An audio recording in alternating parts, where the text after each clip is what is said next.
Baboon and Hare were the best of friends, and Baboon always treated Hare kindly.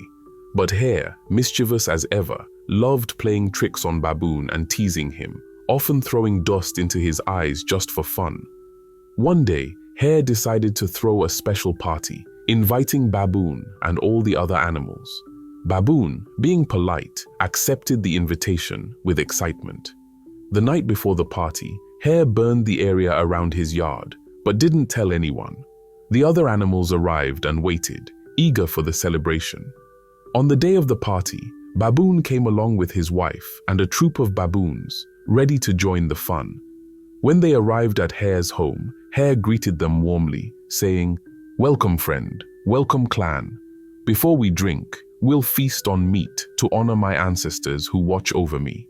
And after that, we'll drink so much that if our bellies were lakes, boats could float in them."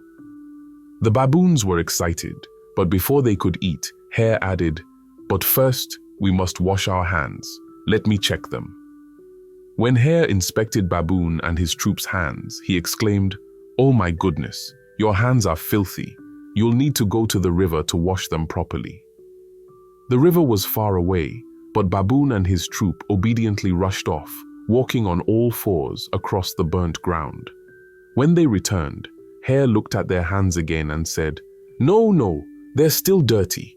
Go back to the river and wash them again." Once again, Baboon and his family hurried to the river.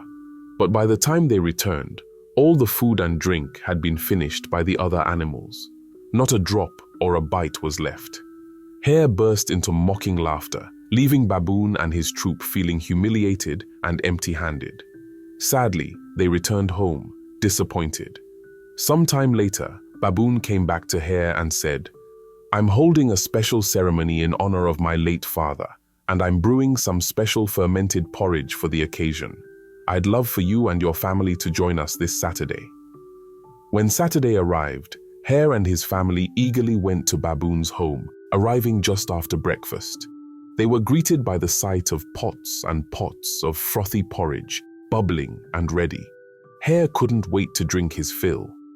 Baboon invited Hare and his family into a small hut and gave them a ladle of porridge to taste. Hare sipped and said, This is excellent." His family tasted it too and agreed the porridge was wonderful. But little did they know, Baboon had something planned. While Hare and his family were tasting the porridge, Baboon's wives were busy placing all the porridge pots up in two very tall trees. Once everything was ready, Baboon turned to Hare and said, "My dear friend, the great diviner has told me that my father's spirit wants us to drink the porridge in the trees, since that's where he used to live. So, let's all climb up and enjoy ourselves." All the baboons quickly climbed up the trees to start drinking, but Hare and his family were stuck on the ground, unable to follow. They watched helplessly as the baboons high above drank to their heart's content. Some baboons, already tipsy from the fermented porridge, started doing flips and spilling the leftover dregs from the pots onto Hare's head. The baboons laughed and danced in the trees.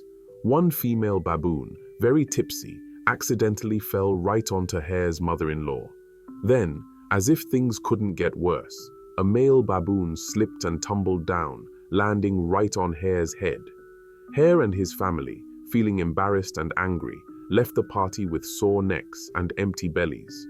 As they walked away, Baboon called down with a laugh, "Serves you right, Hare." And so, the rivalry between Hare and Baboon grew even stronger, a tale of pranks, revenge, and a friendship tested by trickery. Remember, sometimes a little kindness goes further than any prank. And, as Hare learned the hard way, what goes around comes around. The end. What is the moral of the story for you? Write it down in the comments. Please like this video, share, and subscribe to our channel for more.